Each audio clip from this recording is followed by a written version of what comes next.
Assalamualaikum warahmatullahi wabarakatuh. Kami dari kelompok C akan mempresentasikan tentang pengendalian hama dan penyakit tanaman semusim, yaitu pengendalian penyakit pada tanaman kubis dan tanaman bawang merah.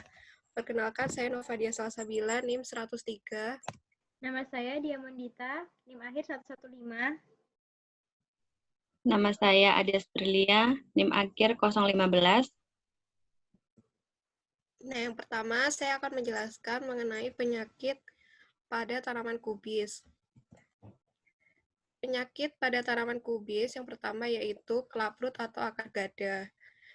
Klaprut atau akar gada merupakan penyakit terpenting pada tanaman kubis-kubisan yang disebabkan oleh jamur Plasmodiofora brassicae. Penyakit ini sering dijumpai pada daerah dataran rendah dan dataran tinggi. Hampir seluruh tanaman kubis-kubisan, misalnya kubis, sawi putih, dan Brussels sprout, sangat rentan terkena akar gada. Penyebabnya yaitu zoospora tunggal dari spora sehat, kemudian memenetrasi akar inang dan tumbuh menjadi plasmodium. Setelah beberapa hari, plasmodium membelah menjadi beberapa multinukleat yang dibungkus oleh membran, sehingga sel-sel akar akan bertambah besar. Masing-masing bagian tumbuh menjadi zoosporangium. Setiap zoosporangium terdiri dari 4 hingga 8 zoospora yang segera dilepaskan melalui pori-pori pada dinding sel tanaman inang. Beberapa dari kemudian bersatu untuk memproduksi zigot diploid yang dapat menyebabkan infeksi baru dan plasmodium baru. Zigot ini terdiri dari nukleus yang dikariotik. Selanjutnya, nukleus ini mengalami fusi kariogami yang diikuti oleh meiosis. Akhirnya, plasmodium menjadi spora sehat yang akan disebarkan ke tanah dan dapat menginfeksi tanaman selanjutnya. Gejala penyakit dari klaprut atau akar gada yaitu yang pertama pembesaran akar halus dan akar sekunder yang membentuk seperti gada, bentuk gadanya melebar di tengah dan menyempit di ujung, akar yang telah terserang tidak dapat menyerap nutrisi dan air dari tanah sehingga tanaman menjadi kerdil dan layu jika air yang diberikan untuk tanaman agak sedikit. Bagian bawah tanaman menjadi kekuningan, lalu menguningnya daun, layu pada siang hari dan akan segar kembali pada malam hari, lalu tanaman akan terlihat kerdil. Lalu penyebarannya yaitu bisa menyebar melalui tanah, dalam air tanah, ataupun dari tanaman yang sudah terkena. Strategi pengendaliannya yaitu penggunaan bibit yang bebas hama dan penyakit, pergiliran tanaman, pengapuran tanah untuk meningkatkan pH, lalu penyiraman fungisida Promefon 250 EC. Tanaman yang tahan haruslah diuji di beberapa lokasi karena jenis serangannya berbeda-beda di setiap lokasi. Lalu penggunaan tanaman perangkap, lalu perlakuan tanah pembibitan dengan teknik solarisasi juga teruji mengurangi penyakit dan meningkatkan hasil panen. Lalu ada bercak daun, alternaria. Penyakit ini merupakan penyakit tanaman, khusus untuk alternaria pada kubis yang disebabkan oleh A. brassicae. Patogen ini sangat dipengaruhi oleh cuaca dengan penyakit tertinggi yang dilaporkan pada kondisi musim hujan di daerah dengan curah hujan relatif tinggi. Penyebab penyakitnya yaitu Alternaria spesies. Mempunyai miselium berwarna gelap dan pada jaringan tua memproduksi conidiofor pendek, sederhana, dan tegak yang dapat menopang conidia. Conidia dari Alternaria sp cukup besar, gelap, panjang, multiseluler, dan mempunyai sekat melintang dan membujur. Conidiofor dari Alternaria brassicae menghasilkan spora seksual atau conidia dengan panjang rata-rata antara 160 sampai 200 mikrometer. Sporulasi terjadi secara in vitro antara suhu 8 sampai 24 derajat Celcius, di mana spora dewasa dapat terbentuk setelah 14 jam sampai 24 jam. Gejala penyakitnya yaitu Alternaria brassicae dapat mempengaruhi spesies inang pada semua tahap pertumbuhan. Di antaranya, serangan pada tanaman di persemaian dapat mengakibatkan dumping off atau tanaman kerdil. Lalu bentuk bercak daun sangat beragam, ukurannya dari sebesar lubang jarum hingga yang berdiameter 5 cm. Umumnya, serangan dimulai dengan adanya bercak kecil pada daun yang membesar hingga kurang lebih berdiameter 1,5 cm dan berwarna gelap dengan lingkaran konsentris. Gejala ini sering disebut dengan browning. Pada kondisi cuaca yang lembab, tampak bulu-bulu halus kebiruan di pusat bercak dapat cincin-cincin sepusat. Penyebarannya karena mereka lebih dekat dengan tanah dan lebih mudah terinfeksi sebagai akibat dari percikan hujan atau hujan ditiup angin. Pengendaliannya yaitu dengan pengobatan dengan air panas, lalu dengan melakukan rotasi tanaman, lalu dengan biologi kontrol, dan dapat juga dilakukan dengan secara kimiawi, yaitu dengan menggunakan fungisida, benlet, ditan M, ditan Z, siram, difolatan, dan tiram, dan blitox. Lalu yang ketiga ada penyakit busuk hitam. Penyakit busuk hitam yang paling merusak kubis dan silangan lain. Beberapa gulma silangan juga dapat menjadi inang patogen. Penyakit ini biasanya berada di daerah yang rendah dan di mana tanaman tetap basah untuk waktu yang lama. Kondisi yang menguntungkan untuk tersebarnya bakteri menyebabkan kerugian total tanaman crucifer. Penyebab penyakitnya yaitu Xanthomonas campestris, PV campestris. Bakteri ini bersel tunggal, membentuk batang 0,7 sampai 3,6, membentuk rantai berkapsula berspora satu flagel polar. Selanjutnya akan dilanjutkan oleh teman saya. Nah, selanjutnya kita akan membahas tentang gejala penyakit busuk hitam. Nah, gejala penyakit busuk hitam ini pada pembibitannya ada infeksi yang pertama kali muncul dengan menghitamkan sepanjang kotiledonnya. Bibit ini terserang layu dan runtuh. Nah, pada tanaman yang memasuki pertumbuhan akan menunjukkan gejala kerdil, layu, daun yang terinfeksi berwilayah V. Nah, wilayah V ini kemudian membesar dan menuju dasar daun, berwarna kuning sampai coklat dan kering. Jaringan angkut yang terserang warnanya menjadi kehitaman yang dapat dilihat sebagai garis hitam pada lukanya. Nah, penyebarannya adalah bakteri ini berada pada air dari tanah yang dapat terkesan tanaman melalui manusia atau yang sering bergerak tanaman sedang basah. Pengendalian penyakit ini ada beberapa, yaitu pergiliran tanaman yang bukan jenis kubis-kubisan, menggunakan benih bebas hama dan penyakit yang dihasilkan di iklim yang kering. Hindari untuk bekerja di lahan saat daun tanaman yang basah, penyemprotan bakterisida Cocci 77 WP, tanaman dan daun sakit dipendam dalam tanah. Nah, menutup tanah dengan jerami untuk lalu dalam 52 derajat Celcius selama 30 menit. Tanaman yang terserang bakteri busuk hitam dicabut dan dimusnahkan. Dalam pemanen, sertakan 2 helai daun hijau untuk melindungi crop. Pemanenan harus dilakukan dengan hati-hati agar tidak terjadi luka. Yang terakhir ialah daun-daun yang terinfeksi dikumpulkan untuk dimusnahkan. Nah, selanjutnya penyakit pada kubus yaitu buah mempunyai kisaran kubis, kentang, wortel, turnip, seledri, tomat, dan lain-lain. Dapat menyebabkan gejala di pengangkutan dan di penyimpanan. Serangannya lebih banyak terjadi pada tempat penyimpanan atau pasca panen daripada di lapangan. Pada penyimpangan tanaman yang mengalami kontak langsung dengan tanaman yang sakit dalam beberapa jam saja dapat tertular penyakit busuk basah ini. Nah, bakteri ini dapat mempertahankan diri dalam tanah dan sisa-sisa tanaman di lapangan. Penyebab penyakit yaitu Erwina cartovora merupakan gram negatif, umumnya kapsul dan tidak berspora. Dapat bergerak aktif dengan 2-5 flagela, ukuran selnya yaitu 1,5 sampai 2,0 dikali 0,9 sampai 0,9 mikron. Atau suhu minimum untuk bakteri ini ialah 50 derajat Celcius, utama 220 cc, maksimal derajat Celcius, dan akan mati pada suhu 500 cc. Nah, selanjutnya yaitu kaki hitam. Kaki hitam ini ialah penyakit kaki hitam disebabkan oleh patogen Pomalygium, yang merupakan patogen serius yang dapat menyebabkan penyakit kaki hitam, kanker, dan busuk kering, brachyceae, dan silangan lain. Batang dibusukkan atau penyakit penipu disebabkan oleh jamur poma lingkungan Asomycetes. Nah, kita dapat melihat gambar yang di samping ialah gejala penyakit kaki hitam pada kubis.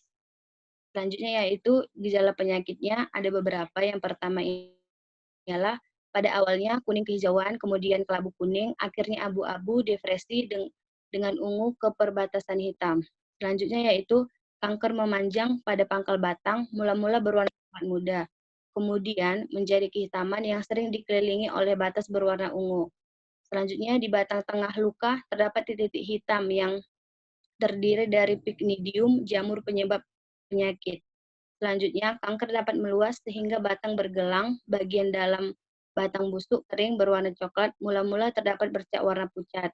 Lalu dengan batas kurang jelas yang menjadi bercak bulat dengan warna kelabu di tengah. Lalu daun-daun tersebut yang layu. Nah, pencegahannya ada 3. Yang pertama, menanam benih yang sehat yang dihasilkan oleh daerah-daerah yang kering, sanitasi pertanaman, lalu tidak membuat persemaian di tanah yang mungkin mengandung penyebab penyakit tersebut. Nah, kita masuk ke penyakit pada tanaman bawang merah. Nah, di sini yang pertama ialah layu fusarium. Penyakit fusarium ini ditandai dengan tanaman cepat menjadi layu, daun-daun menguning dan melintir. Selain itu, pada bagian umbi berubah menjadi warna putih dan busuk karena terdapat koloni jamur yang menyerang. Nah, ada gejalanya yaitu pertumbuhan akar maupun umbi terganggu, daun menguning, dan cenderung terpelintir atau terputar. Tanaman sangat mudah tercabut karena pertumbuhan akar terganggu bahkan membusuk. Lalu pada dasar umbi terlihat jamur yang berwarna keputih-putihan.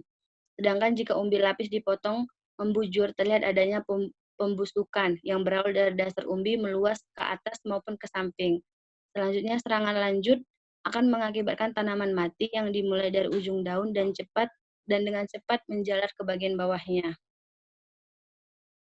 Lalu pengendalian pada layu fusarium ini ada 3, yaitu cabut dan musnahkan tanaman yang terserang dengan cara dibakar. Lalu rotasi tanaman yang bukan tanaman inang dan perbaiki drainase dan lakukan sanitasi lahan. Yang terakhir, fungisida dengan dosis 100 gram per 100 kg per benih. Pemberian fungisida pada benih dilakukan 3 hari sebelum tanam, lalu gunakan pupuk organik plus agen hayati Trichoderma sp yang ditaburkan pada bedengan sebelum dilakukan penanaman. Nah, yang kedua ialah Anthranoxa, itu akan dilanjutkan oleh teman saya.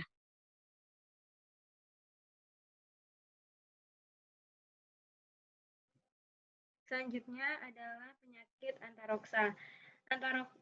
Anthranoxa ini adalah penyakit yang bisa juga disebut sebagai penyakit otomatis. Kenapa bisa disebut dengan penyakit otomatis? Karena Anthranoxa ini adalah biasanya menginfeksi tanaman dengan cepat dan dia itu mendadak dan bisa mematikan dengan serentak. Serangan awal ditandai dengan terlihatnya berwarna putih pada daun, selanjutnya terbentuk lekukan ke dalam, berlubang dan patah karena terlukai tepat pada bercak tersebut. Jika infeksinya berlanjut, maka terbentuklah koloni conidia yang berwarna merah muda, yang kemudian berubah menjadi coklat muda, setelah itu berubah menjadi coklat tua, dan akhirnya menjadi kehitam-hitaman. Untuk mengendalikan penyakit ini, yaitu dengan mengatur jarak tanam yang jangan terlalu rapat. Kemudian memupuk dengan berimbang, kemudian ambil tanaman yang sakit dan dibakar. Penggunaan mulsa plastik pada saat budidaya di musim hujan yang bertujuan untuk menjaga kelembapan tanah supaya tetap stabil dan mencegah juga timbulnya gulma. Setelah itu dapat menggunakan fungisida Bion MS, ZEP, dan Serento, dan lain-lain. Selanjutnya ada bercak ungu.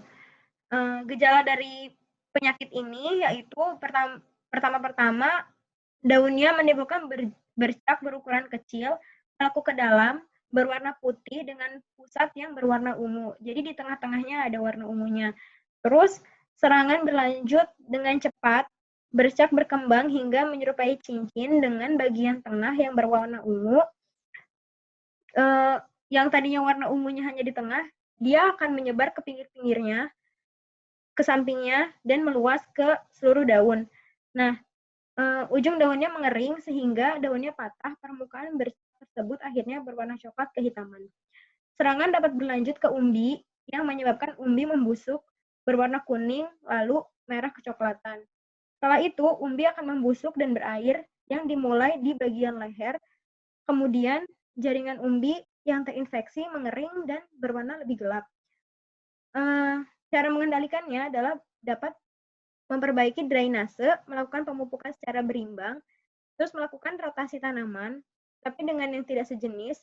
Selain itu, menyemprotkan fungisida kontak berbahan aktif mancozeb selama 3 hari berturut-turut, serta gunakan fungisida sistemik berbahan aktif dimetomorf atau metalaxin setiap 7 hari sekali.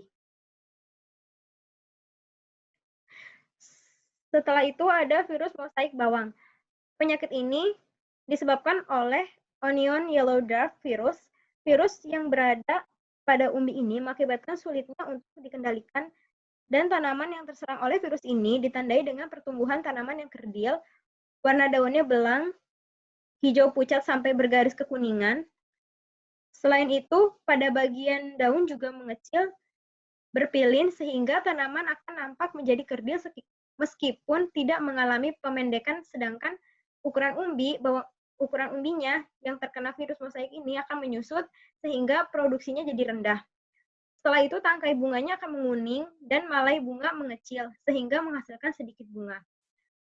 Ini ada kesalahan, bukan cara pengendalian tapi cara penularan. Maksudnya, cara penularan penyakit ini dapat melalui umbi bawang yang telah dipanen namun dalam kondisi yang sakit, virus ini dapat terus hidup pada bawang yang telah terinfeksi. Untuk mengendalikan penyakit ini, karena virus tidak dapat dikendalikan,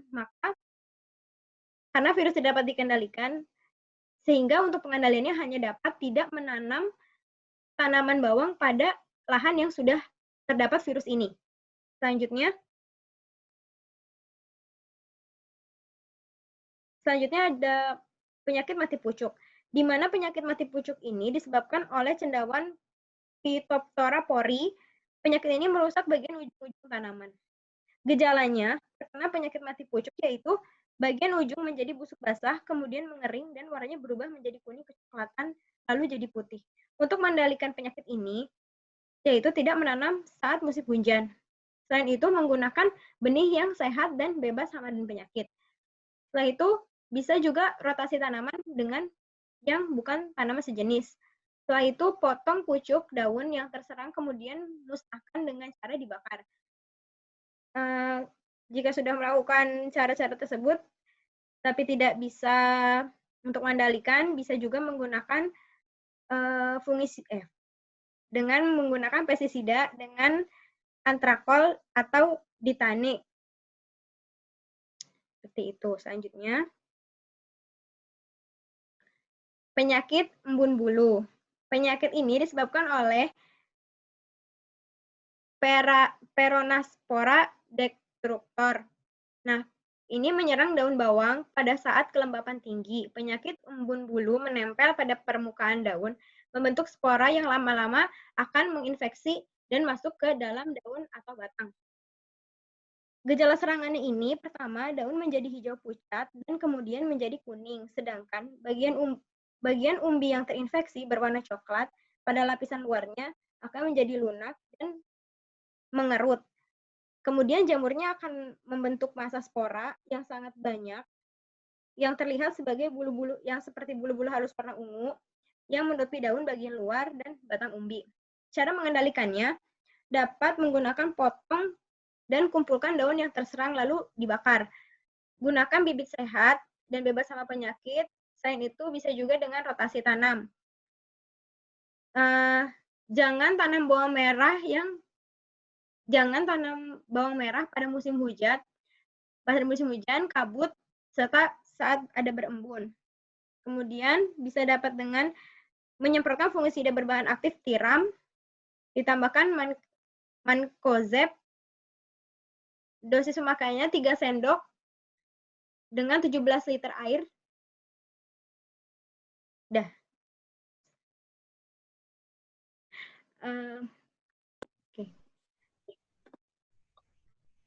Oke, sekian presentasi dari kelompok kami. Jika ada yang ditanyakan, bisa komentar di kolom komentar di bawah ini. Terima kasih untuk yang sudah mendengarkan. Dah.